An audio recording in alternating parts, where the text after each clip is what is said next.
So my talk is going to be on the challenges that we face when we are presented with the cases of tuberculosis in a government setup. And as you all know, the common issues that we face starts from the social issue.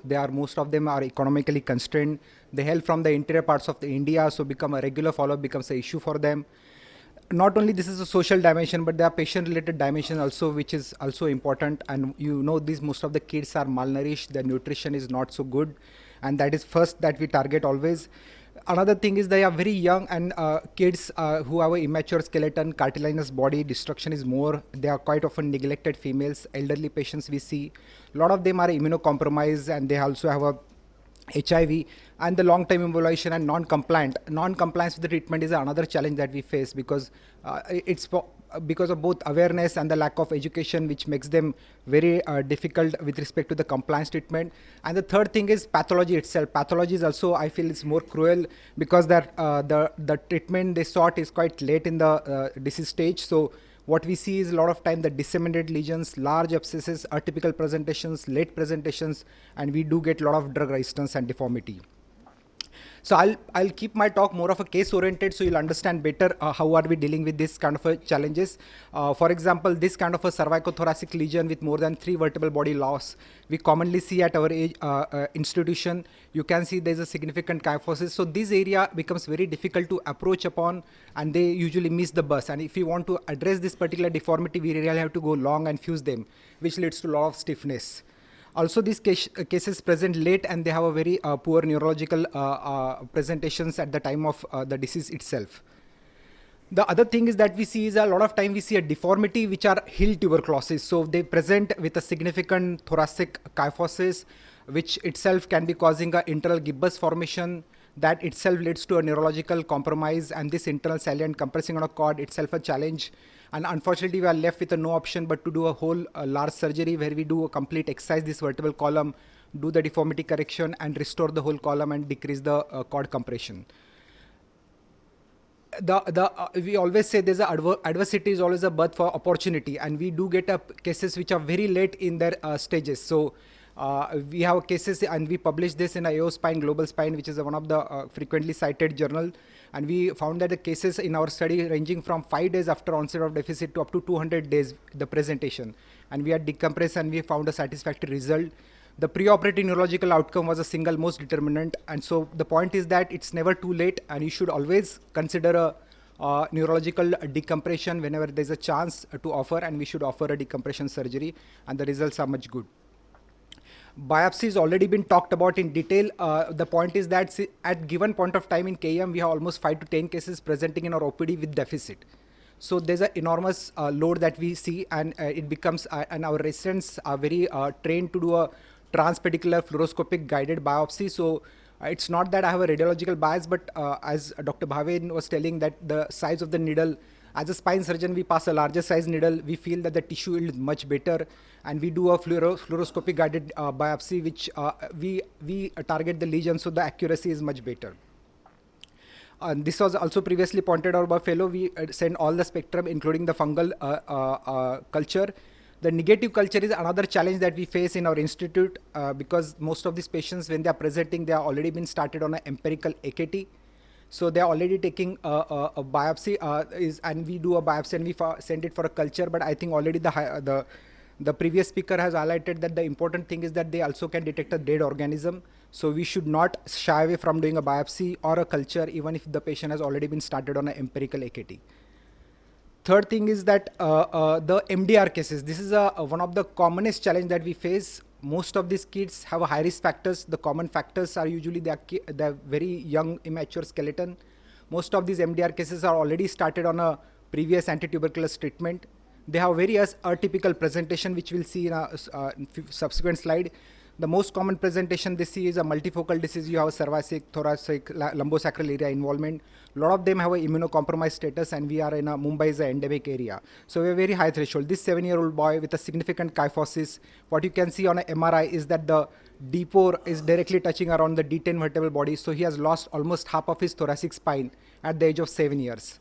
And now there's an internal spastic paraparesis. So what we have to left is we have to go higher up, fuse the skeleton, reconstruct the anterior column, as Dr. Samir Dalvie has already highlighted. I'll not go into details, but this leads to the you can postpone the neurological deficit, and you can get a good deformity correction with this particular surgery. But understand that he has lost half of the spine at a very early age. This is the result. At day 14, 3.5 weeks, they become ambulatory, and by the end of 1 year, they become quite functional. We all know that tuberculosis is a medical disease, and please remember that as Dr. Samir has also highlighted, it's the medical management which should take a precedence, and the surgery is reserved for the complication and not for the disease itself.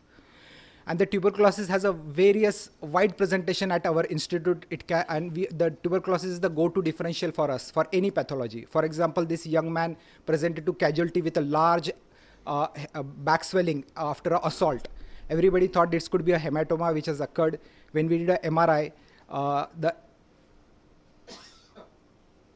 MRI showed a large abscess which was tracking from the prevertebral and paravertebral region and coming in the posterior spine. And he had a fracture of spinous process of the transverse process. So the assault basically fractured the transverse process, whole thing drained out anteriorly and presented like that. He underwent a proper aspiration, and they healed completely. So there's a various atypical presentation that we see, and this we could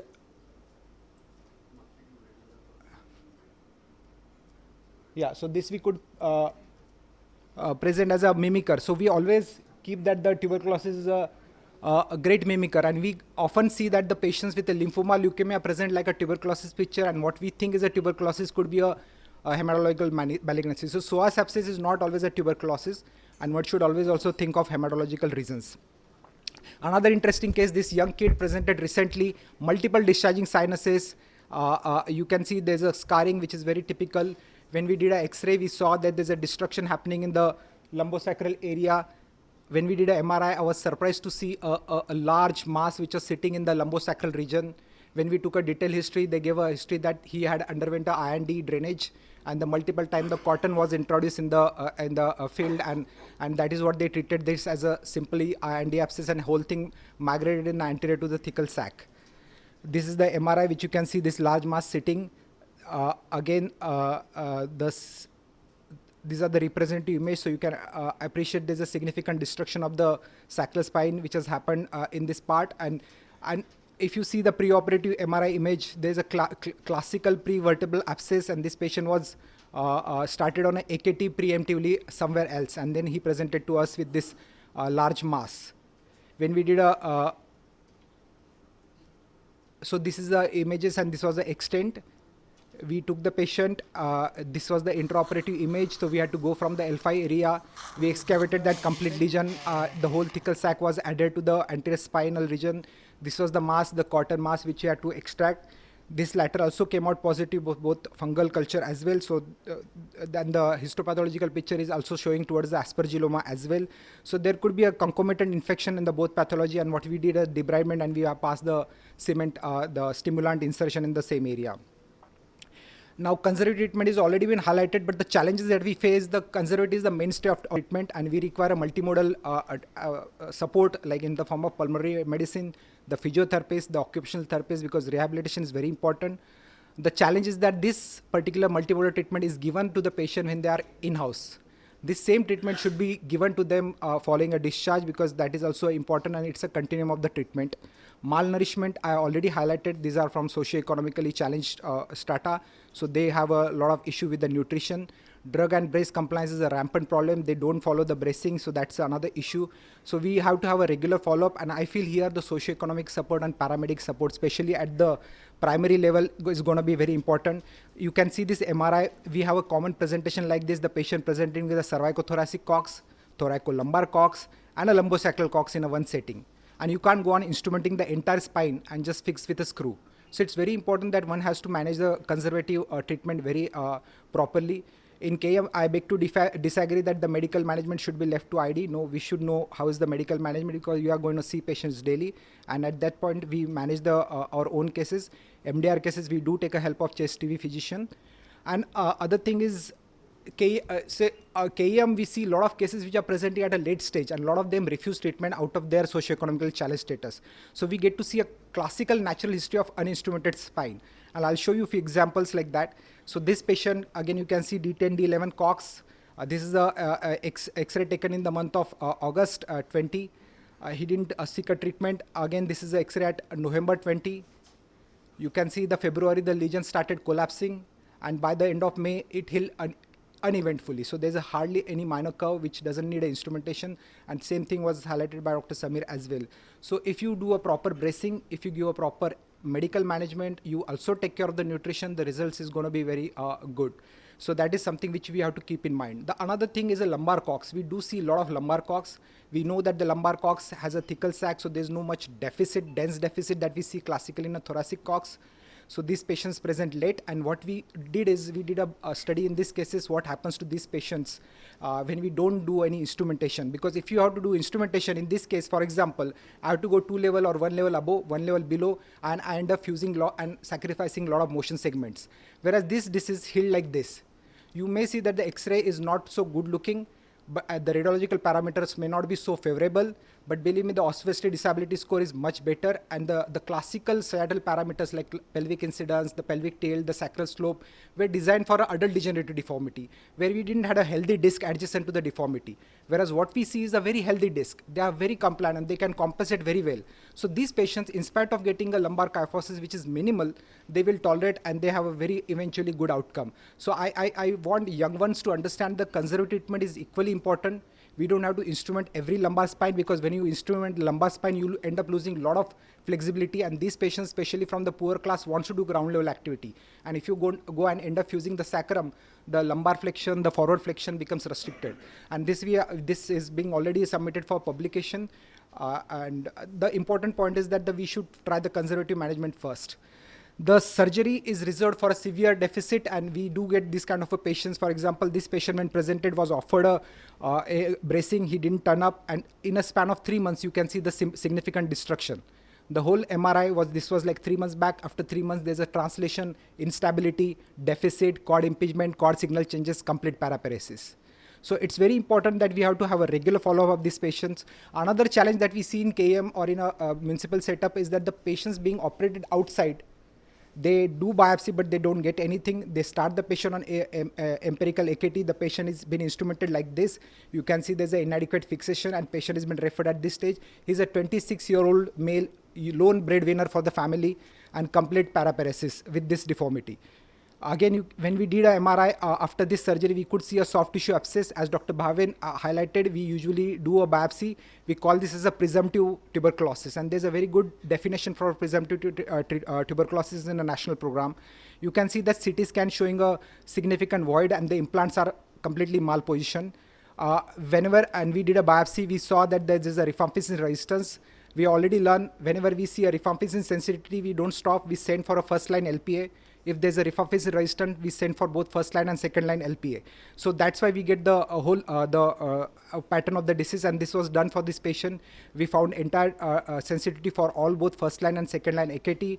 The chest TV fusion was roped in. We went inside back. We instrumented it properly. We did an anterior interbody fusion. You can see that the CT scan showing a complete fusion at the end of construct, and he was completely ambulatory again. So if you follow a proper treatment protocol, you are going to get a good outcome. Growing spine affection kids is another challenge that we see. 10-year-old female, difficulty in walking. She has taken AKT for 6 months, progressive deformity for 5 years, didn't sort, came with a discharging sinus, large gibbous formation on the back. When we did a X-ray, you can see there's a significant kyphosis from T9 to L3. So her T9 is touching the L3 vertebra. Significant destruction, 127 degree of corpse angle. When we did a MRI, you can see there's a significant internal salient compressing on the cord. We did a proper culture. Fortunately, she was rifampicin sensitive. We started on a treatment. The challenges with the 6 vertebral body loss. So this is what we see when we do a surgery in these patients and they already taken an AKT. This is how the whole caseous material gets kind of organized, and we support with a posterior column. This is a spinal cord, and this is the posterior wall which is kept intact, and whole tissue was excavated. Then we did an anterior column reconstruction with the mesh cage. Another problem is that we have nerve roots which are traversing like this, and it becomes very challenging to pass that cage from the back side between the nerve roots. So we do use expandable cages like that. Finally we did a instrumentation. The deformity was significantly reduced. We could restore her trunk height. We could restore the kyphosis, and we incorporated the whole sinus in our incision, so that whole thing could be managed in the same go. So it's becomes a challenging that the problem doesn't stop here. These are the small kids who are lost half of the thoracic lumbar column, and if you can see that the 2 years post-op, see the breathing of these kids. So predominantly abdominal breathing. Same kid after 4 years of surgery. Predominantly abdominal breathing. You can see his limbs are symmetrical, but the trunk is shortened. So for paucity of time, I'll go forward. Yeah. So the other problem is that the reduced chest wall compliance, which causes a restriction of pulmonary function disease. So we are already studied and we have published this, that there's a significant pulmonary function compromise in these patients.